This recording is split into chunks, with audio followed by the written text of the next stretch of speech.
আসসালামু আলাইকুম। আসমাস ডায়েরি থেকে স্বাগত। বড় মাছ রাখলে অনেকদিন খেতে কিন্তু ভালো লাগে না। আজ আমি মাছগুলা একটু অন্যরকমভাবে রান্না করব।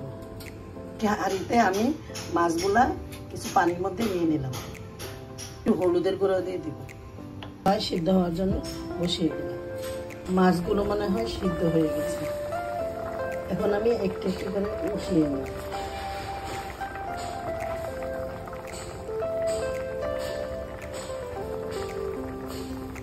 কটা মাছ আমি উঠিয়ে নিয়েছি। এখন আমি মাছগুলো এখন আমি কাটা ছাড়িয়ে নিব। এইভাবে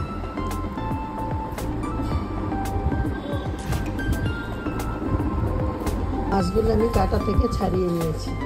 এখন আমি যেটা করব, একটু কড়াইতে পরিমাণ মতো কিছু তেল দিব, কিছু পেঁয়াজ কুচি দিব, একটু হলুদের গুঁড়া দিয়ে আমি ভালো করে এগুলো নাড়াচাড়া দিয়ে ভেজে নিই।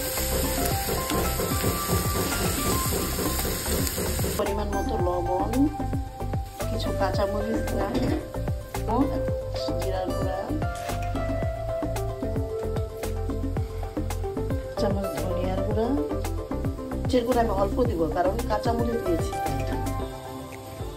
হলুদের গুঁড়াটা দিতে ভুলে গিয়েছিলাম, হলুদের গুঁড়াও দিয়ে দিলাম। একটু রসুন বাটা, একটু আদা বাটা দিয়ে দিলাম। আদা বাটাটা দিলাম কারণ ভুনা করবো তো, তাকে একটু টেস্ট একটু ভালো আসবে তাই। পেঁয়াজটা কিন্তু আমার ভাজা হয়ে গেছে। এখন আমি যেটা করি, আগে থেকে মিশিয়ে রাখা সব কিছু আমি ঢেলে দিই। ঢেলে আবার কিছু একটু নাড়াচাড়া করে অল্প একটু পানি দিই, কিছুক্ষণ নাড়াচাড়া করতে থাকি, ভালো করে মিশিয়ে নিই। 2 টুকরো লেবু পাতা দিয়ে দিলাম। দুটা পাতাকে ছিঁড়ে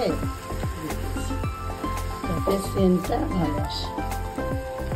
রান্নাটা আমার হয়ে গেছে, দেখতেই পাচ্ছেন শুকনো শুকনো হয়ে গেছে এবং ভাজি থেকে তেলটা আলাদা হয়ে গেছে।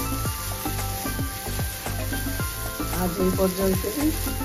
ভালো থাকবেন, সুস্থ থাকবেন। দেখা হবে নতুন কোনো ভিডিও নিয়ে।